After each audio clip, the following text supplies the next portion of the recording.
Hello and welcome to the Bearded Mystic Podcast, and I'm your host Rahul N. Singh. Thank you for taking out the time today to either watch or listen to this podcast episode. Today we will be continuing on with the series called Wisdom of the Mystics, where we take a look at some of the mystics from the East and the West, and we look at a few of their sayings or their poems and get inspired by them. Before we do begin, there's a few things I would like to share with you. The Bearded Mystic Podcast does need your support, and you can do so by signing up to our Patreon page. On Patreon, there's ad-free and bonus episodes, along with other benefits depending on the tier that you select. Details are all in the show notes and video description below. On Saturdays at 11 AM Eastern Standard Time, there is a free virtual meditation session along with discussion and Q&A that happens afterwards. Please find the details in the show notes and video description below if you're interested in meditating with us as a community. Please do like, comment and subscribe if you're watching this on YouTube. And if you're listening to this on your favorite podcast streaming app, please do give this podcast a 5-star rating and do follow and subscribe to get future episodes. And most of all, share this with your friends and family who may be interested in topics and themes like we're discussing today. Last month, we looked at the teachings of Atmananda Krishna Menon Ji, and today we will be looking at the teachings of Sree Narayana Guru Ji. And this was recommended to me by a listener of the podcast, and I'm actually really happy that I got to learn a lot more about Narayana Guru Ji because I didn't know much about him. I've heard about him, but reading his works has been incredible. There's a lot to grasp, and he was completely non-dualistic, and not only in his words but also in his actual practice. Now let's take a look into his teachings. The first quote: "Oh, now, here, all this, together with us, Brahman takes and spreads out in his divine expansive mirror and looks at with his vast eyes. Yet again reveals from the eye. This is a play for Brahman. This is part of Brahman. No, Brahman is without parts, so it cannot be called a part of Brahman." Absolute genius. I love this. We explore right now Narayana Guruji's teachings, and mainly he's quite poetical in his approach. There's a lot of depth to what he says. It's like he takes you on a journey to understand the refinement of thought and the refinement of intellect that happens when one is thinking in a non-dualistic lens and focuses on it in a non-dualistic way. The thing about non-dualism is that if you doubt it, you will forever doubt it. But if you seek to understand it, you will get to the end point. You will end up seeing how everything is non-dualistic and Advaita. But if you doubt or question whether non-dualism is true or practical, you've lost. Then you will not be able to understand the philosophy. And what we see here is a genius quote, because you just see Narayana Guru Ji just abolish those that think there's parts to Brahman. Brilliant. Like, for example, how can the formless have parts? It can only have parts if it has a form, even subtle form. But if it's formless, it cannot have any parts. If it's nirgun, it cannot have any parts. So we can see here how Narayana Guru Ji absolutely hits a sixer with this. Those that understand cricket know what I'm talking about. So here, when we look at this quote, we first have to use our intellect. And then we get to that point of insight. And that's what I felt when I was reading this, because I felt what he said, I thought about it. I had to listen to myself read it a few times. Then I read it a few times. Then I was like, yeah, I totally get it now. It's a very deep one. this quote in itself is a great way of highlighting the oneness of Brahman, and that there is no nirguna and saguna. It's just one. That's it. Simple. Brahman. No nirgun, no sagun. No need to put those two there. That's what Narayana Guru Ji is saying. And on the ultimate level, I do agree with that, and I think that's the easiest way. There's only this formless, there's only this nirankar, nothing else. Now, for a second, we may entertain duality. So Narayana Guru Ji says, oh, now, here, all this together with us. If you listen to that, if you read that, it's highlighting the joyfulness and playfulness of this whole thing. Oh, now, here, all this together with us. Then he says, Brahman takes and spreads out in his divine expansive mirror. Brahman creates this mirror. And what's the reflection? This Maya is brilliant. So he says, it's all a mirror of the same one. This Brahman is not different to us. But if we entertain separateness, then even then he's still with us. So he says, now here, all this together with us. You may say this is separate, but it's together with us. Brahman takes and spreads out in his divine expansive mirror and looks at with his vast eyes.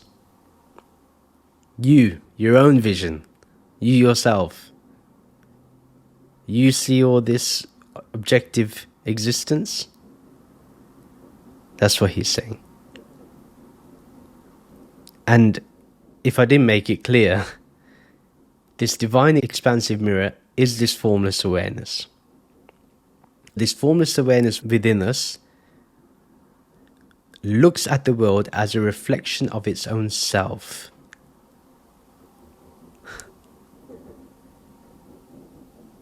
He looks at this reflection with his vast eyes. You see this world with your eyes that see this whole world. And again, withdraws it all into the one eye, meaning the sensory information of the reflection goes through the eye, and then from the eye, we process what the senses have given to the mind. It withdraws it all into the eye. There's the seer and then the seen. This is the seen. And then yet again reveals from the eye. Then we say, within the mind then says this is what you're seeing. The brain processes it and says this is what you're seeing. The seeing and the seen is happening. And the wonderful thing is, he says this is a play for Brahman. This is a simple play. It's nothing complicated. Nothing serious. In fact, if you capture what he said here, it's everything you need to know about non-duality. Everything. Very beautiful. And then he says, well, this is part of Brahman. In fact, in common language, sometimes I also say this. This is part of Brahman. This is part of God. This is part of this formless awareness. Sometimes I say this. And then I realize afterwards, oh, should I correct myself or not? You know, like, I don't know whether I should. But now I think I can, because if Narayana Guru Ji can do it, then that means, you know, I should follow suit, follow what the teacher has done and adapt. We hear people say this. It's in Vishishta Advaita, it's said, and some people say now that we are a part of God, an ansh of God, or you are a part of God. And when you get mukti, when you die, then your atma will meet the Paramatma, your soul will meet God. That's what they say.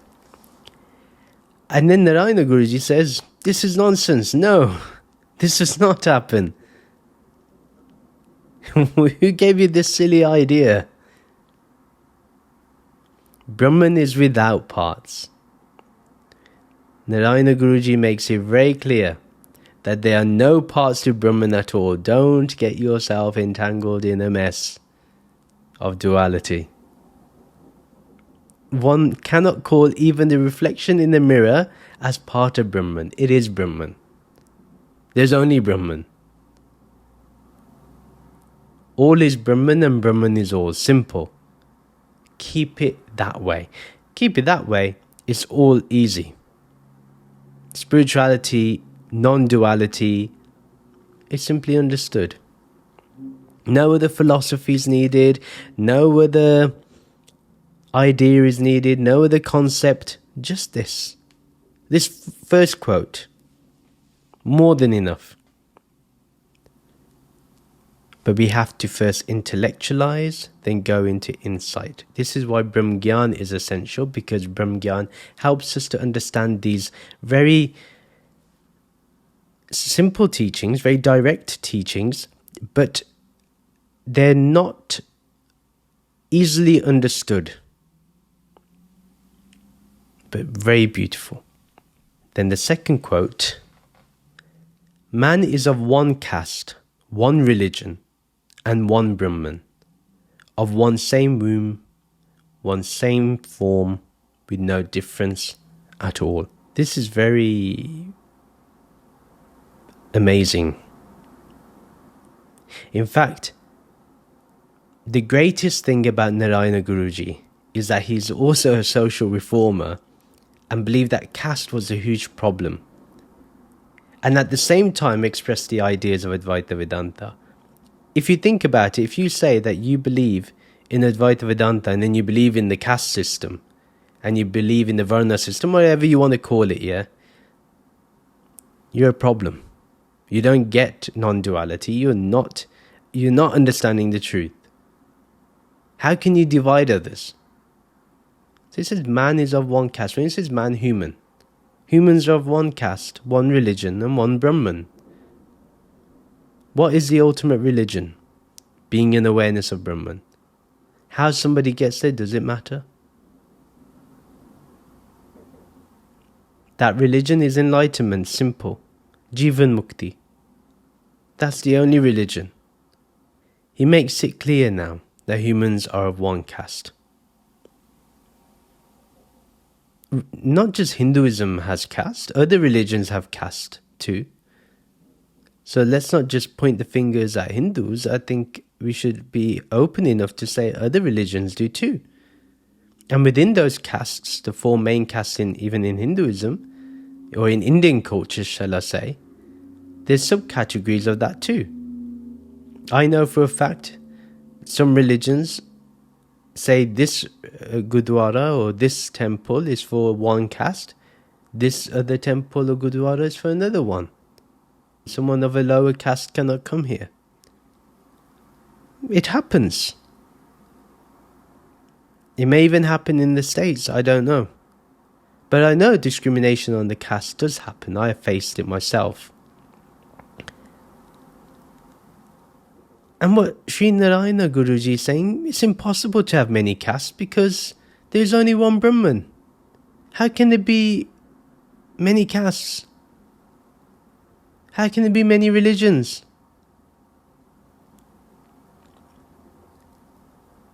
He says there is only one religion. All are just names, but the main essence is that there is only formless awareness. That's religion. People say, my God is different to your God. My God is better than your God. Your God is worse than my God. Your God is incomplete. Mine is complete. This is silliness. This is stupidity. This is ignorance of the greatest kind. Some even say, my Devta is better than yours. My deity is better than yours. You believe in the Devi, I believe in this Deva.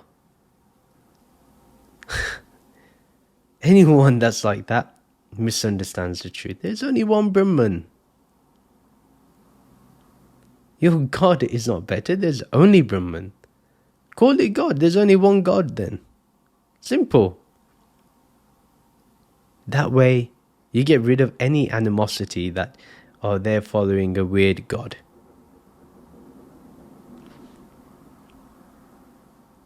There is only one ultimate reality. Simple as that. You can say people have misunderstood it, and Narayana Guru Ji is saying the same thing. Once we understand that, then things are clear.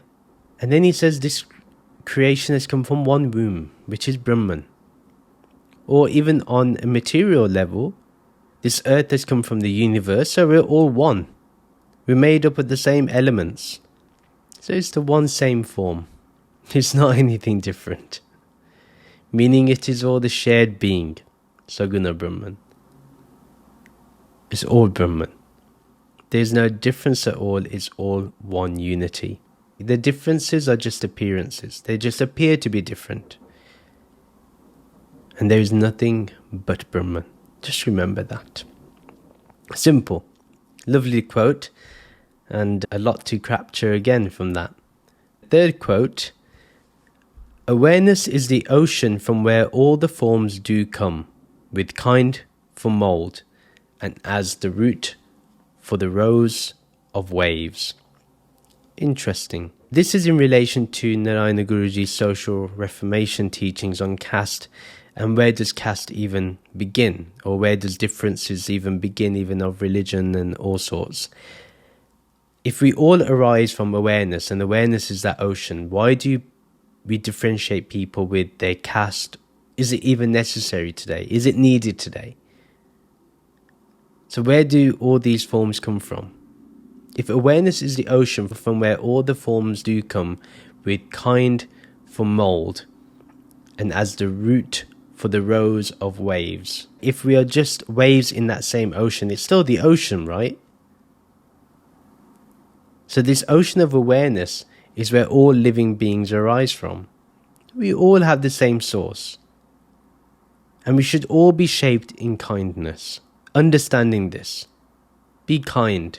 If we know where all forms have come from, then why do we have animosity? Why do we have hatred? Why do we treat other people differently due to the caste they belong to? All that is unnecessary. All that is silly. So we should have this strong base, this strong foundation of kindness. Being kind should be our natural response. And this root of kindness should be present. As we travel through life, we should be kind and respectful to others. Simple as that. That's all Narayana Guru Ji is saying. And we have to remove any biases that we may possess. Even analyze our unconscious ones. It's very important today to realize if we have any unconscious bias, not just towards caste, but race, gender, sexual orientation, all of those things. Today, people are crying because people are choosing their own pronouns. I don't know why that's a problem. Let people choose their pronouns. What's your problem? What's your issue? Let them. In one light we say we believe we are all one family, and then the next second, did you hear what they did? Did you hear what they say? Have you heard about this? They decided this was their pronouns? Come on. We need to move forward, not backwards. Let people choose their pronouns. Let people decide their sexual orientation. Let someone feel what they biologically really feel. You don't have to judge. You don't have to discriminate. You don't have to treat people unfairly. If you feel like what you were biologically born with, fine. If somebody doesn't, they don't. Be kind and understand. I say this. If spiritual people do not get this, I don't know who else will. And if non-spiritual people get it, shame on spiritual people. You claim all these big things. We do. We claim all these big ideas and we say we accept everyone. And then we have terms and conditions. That is not spirituality. We have to remove any bias we have. Now let's look at the fourth quote. The body is not real. A body owner does dwell in the body. Know this and dance. Swallowing body and owner together remains one. Know this and dance. I think Narayana Guru Ji is pretty cool. He's pretty chill. First of all, he says the body's not real. We know the body's not real. Yeah, it's constantly changing. It's going through modification. We know it's not real. Because that which is real does not change. Therefore, any identity with this body would be ridiculous. Right? If you know it's not real, why would you say that's you? Yeah. Why would you identify with something that is non-existent? In spirituality, not practically, but on the ultimate level. I know practically we have to accept we have a body, and that's why he says here, a body owner does dwell in the body. What is that body owner? What is it? It's only that changeless Jeev itself. That is the body owner. This Jeev dwells in the body. It observes all the activities related to the body. We can feel the presence of the Jeev if we actually really connect with it. Feel that the Jeev that is now identified with the body is within the body. It dwells in the body. Without it, there is no body. This body will not function. He says, know this and dance. Once you know this, you can be joyful and absolutely be in bliss in life. Be in absolute happiness. In absolute peace. Dance. That's what he's saying. If somebody knows that they are eternal, would they be crying? Or would they be celebrating? Every breath is a celebration. On one hand, every breath is taking them to the end of the body. But at the same time, the moment they inhale is another opportunity to live this life. So they must enjoy. So he says dance. Narayana Guru Ji is pretty cool. And then, swallowing body and owner together. I'll give you another way of looking at it. The body owner can also be the mind. We can say that the mind or the ego owns the body. But it's not that. That's one explanation that you could use, but I would go with Jeev. Swallowing body and owner together remains one. Once this body has dissolved, once this Jeev has dissolved, what's left? This Brahman. Jivo Brahmeva na apara. Adi Shankaraji's words coming true yet again. So when death comes for this body and swallows it together, swallows the Jeev, the identification that the Jeev is separate to Brahman. Once it swallows all of that together, what remains? This one. Because this Brahman is the source of everything. This Brahman is the only thing. If there is only this one, then we can be in this knowledge and rejoice. We can be in a pure state of happiness and ecstasy. Know this and dance. There's only the one. This Jeev, this body, this mind, is all going to be swallowed up by death, but what remains? This one. This body and owner is only a reflection of that one. Know this and dance. I like that. It's pretty cool. The fifth quote. ocean of liberation gains clarity all at once. This is one way. Once this separate beingness stops, that very day the supreme path opens. Wow.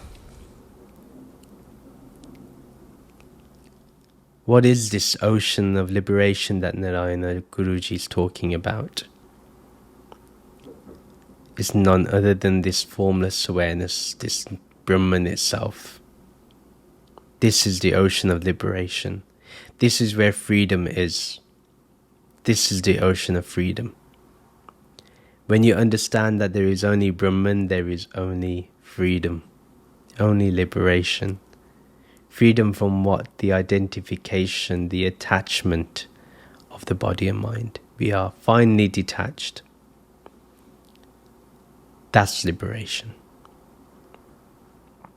Through knowing this one, we get all the clarity at once. Everything that was needed to be understood gets understood, because you then start looking at the world, the text, everything. Spirituality, everything is done through the lens of that Brahm Gyan, that vision of Brahman. Once that is done, once you're looking at everything with the insight of Brahman, that's liberation. You get all the clarity at once. It all starts making sense. What was once really hard to understand is now simple. That's why I said in the very beginning, if you seek to understand non-duality and stick with it, you will get it. But if you doubt its practicality for a second, you lost it forever. Not forever, but you've lost it. And it's hard to get out of that cycle of thoughts. It's hard to get out of that cycle of thinking then. We see all of this as the one, and therefore that is the only clarity that remains. Brahman is the only clarity. That's the only clear thing. That's the only clear thing. This is one way. Then we enter that ocean of liberation. It's one way. There's no two way. You can't come back. Once you've got that clarity, that's it. Then it has to be utilized in every aspect. Then he says, once this separate beingness stops, once we get rid of this idea that we're separate, once we are free from this false identity, especially the one that is always changing, always modifying, once we remove that as our identity, what remains? This Brahman. We are no longer veiled by any ignorance, and we understand the truth instantaneously. What does Sree Narayana Guru Ji say? Once this separate being stops, that very day the supreme path opens. We are now open for that vast Brahm Gyan to take its rightful place in our heart. The supreme path. The one-way ticket to Brahman. That's the supreme path. Don't think there's going to be a return ticket here. In fact, you're cashing in on your return ticket that you had for many lives, but you didn't know. Now you know. The clarity is there. So once we stop feeling this separateness, what is left? Unity. Oneness. How can anything be separate? Everything is Brahman. Or shall I say, Brahman is everything. So once we grasp that there is no separation between us and that ultimate reality, that supreme reality, we are ready for the self-revealing truth. Then we are ready. It will reveal itself to us. Or we will find a spiritual friend, a guru that will help us get there. We will fall in the company of the righteous people who will help us get there. He will tell us that this is the supreme path. Go for it. Oneness is the supreme path, and this is opened up for us. That very day, once you forget that there is separateness, once you let go of separateness, that very day, you're ready for Brahmgyan, you're ready for that knowledge, for that insight. You're ready for the Guru, you're ready for every situation in which you can understand that there is only formless awareness.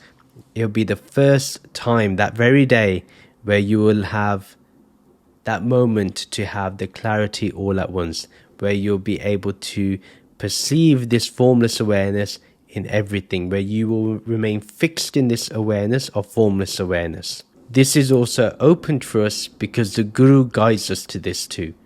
The Guru points us in that direction and we go for it. And neither do we think there's a separate soul. I have a separate soul, you have a separate soul, so-and-so has a separate soul, God is a separate soul. All of that is done with. Gone, eliminated. There's only one soul, there's only one Brahman. If I say there are two souls, that means separateness exists. But it doesn't exist. There's only oneness. Once we understand the fragility of duality, then we are ready for the supreme path.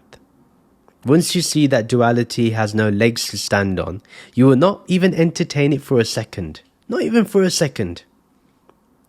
Someone brings in the idea of duality. Okay, you believe in it, go. Go your way.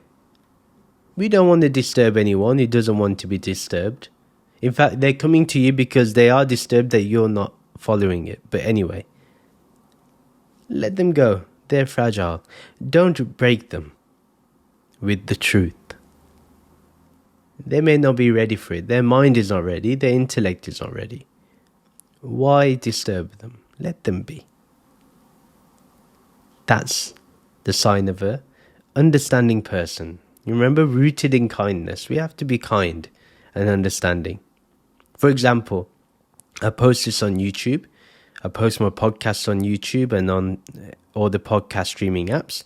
Whoever listens or watches it, that's their choice. They put themselves through it. Yeah, I didn't tell them to. It's the same way. If somebody personally comes to me with dualistic thinking, if they're not ready to have a conversation, I won't discuss non-dualism. There's no point. But neither do I have to accept what they say. I can just be like, okay, that's what you believe, fine. I don't believe in it personally, but I respect what you're saying. We can end the discussion here.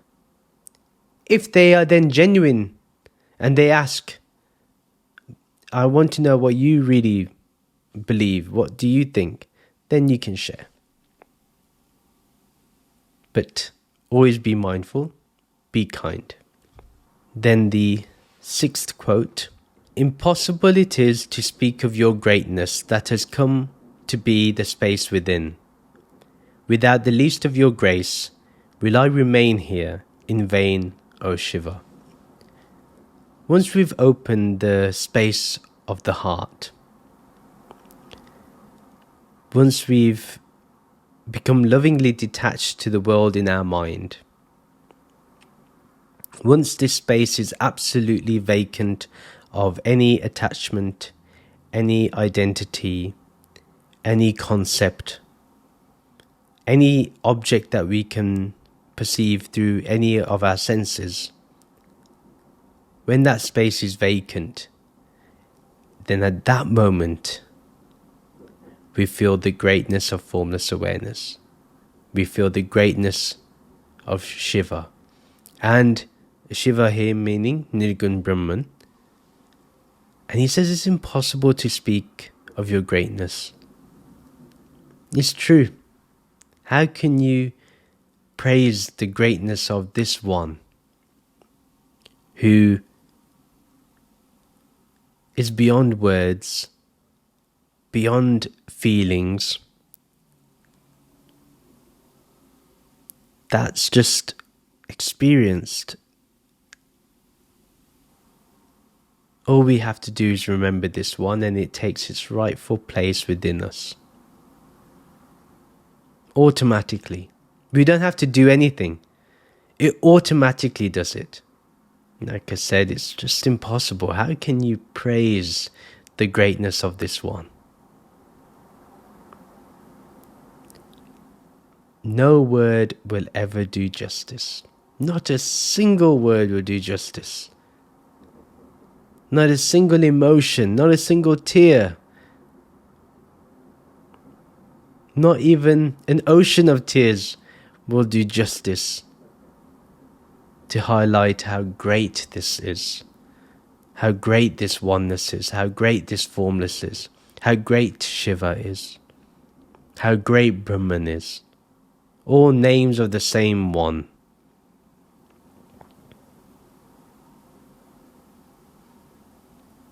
If every atom had a tongue and it had all of eternity, it still would not be enough to speak of the greatness of this formless awareness itself. Impossible.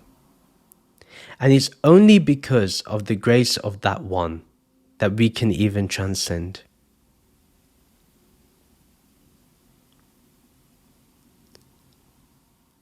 Only because of that grace, that space has been filled with this beautiful formless awareness, this amazing formless awareness, this amazing Brahman. And it's all because of the grace of that one. It's that silent transmission with the saint, with the Guru, that helps us to take leaps forward in our devotion, in our spirituality. Leaps forward. He says, without the least of your grace will I remain here. Even if I get a tiny drop of your grace, how can I remain here in vain? Being myself, how can I? When you are the only one, this space is now vacant. How can I remain here? How can I enter? I don't want to enter. And then on the other side you could say, poetically, because it's poetic, he can have several interpretations. You could say that Narayana Guru Ji asked if he is to remain here in vain, despite his attempts. Will he receive that grace? But we know what he's really meaning here. Impossible it is to speak of your greatness that has come to be the space within. Without the least of your grace, will I remain here in vain, O Shiva. He knows he has had the maximum amount of grace. How can he remain here in vain? How can he superimpose himself on that vacant space within that is filled with this one? Well, it's no longer vacant because it's this one.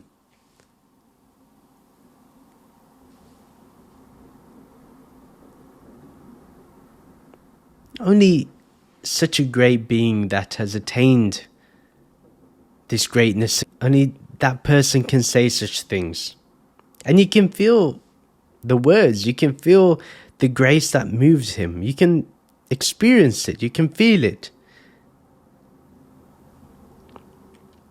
Many people ask to learn how to do bhakti.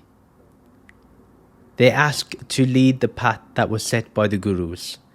These are all empty words. Not here. You can feel how he's filled with that grace of Shiva. Even Shiva would be moved by these words. Even Brahman would be like, you know what? Let me get rid of this superimposition myself. Not a single moment should you live in separation. Not a single moment should there be any vacant space now. I'm going to fill that space with my presence. So don't think, when I say space, don't think it's empty. See this space as just another veil. Behind it is this awareness. Behind it is this Brahman. That's the way to see this. Feel the maximum grace of Brahman. Empty all the contents in your mind, all your attachments, all your identifications. Make it completely vacant, so that in that space, the only thing that you will discover that remains is this formless awareness. That's what you have to do. And that's what Sree Narayana Guru Ji did. And he's sharing that beauty with us. Then the last quote of the day, which is the 7th quote. We're doing 2 together because I think they join together quite nicely. And I want us to contemplate. And the reason why I've kept these 2 verses together, and I've kept it till the last, is because it highlights the fundamental teaching of Advaita Vedanta. If we can understand this, we will get it. So if you didn't get it in the first quote, we should hopefully get it now. Where there is consciousness, there exists the object of consciousness. Where consciousness is not, there is no object of consciousness either. Thus, both by agreement and by difference, it becomes understood. Just as the eye that does not see itself, so the self does not see itself. Therefore, indeed, the self is not the object of consciousness. That which the self sees is the object of consciousness. Absolutely clear. But, I say this, that is absolutely clear, but I do ask myself, would I have understood this years ago? Like 5 years ago or 10 years ago? I don't know. And I thought I knew non-duality, but every time I read these sayings, I feel like I have so much more to learn. It's really great that happens, because one, you remain humble, because what is there to brag about? Obviously, if you are grasping things today that you knew you wouldn't grasp 5 years ago, imagine what you'll grasp in 5 years if you're blessed with 5 years or 10 years or 20 years. Imagine how much you can grasp then.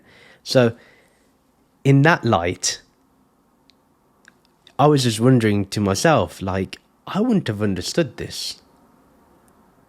And all kudos to people like Swami Sarvapriyananda Ji, Rupert Spira Ji, my Satguru, and with their grace, and many others who have helped me. All the wisdom of the mystics that I've talked about, all of them. I think without their teachings, I wouldn't have understood this. Not at all. I really thank them. They are that foundation, that root. And yeah, I'm lost for words now. So anyway, let me go back to the verse. As there is awareness, there will be an object to that awareness. Always. So whenever there is awareness, there will always be an object of awareness. There will be something that you are aware of.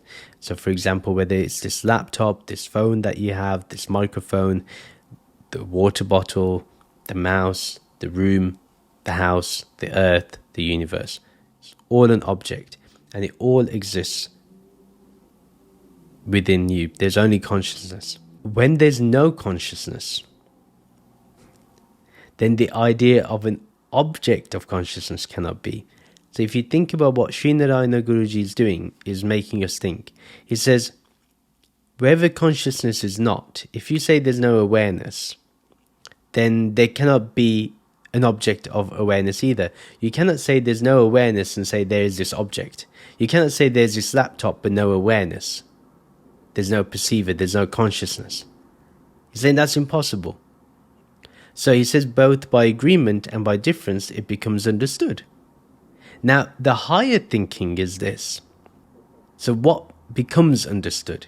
So what he's trying to say here is that as long as you are aware of an object, there is consciousness, there is awareness.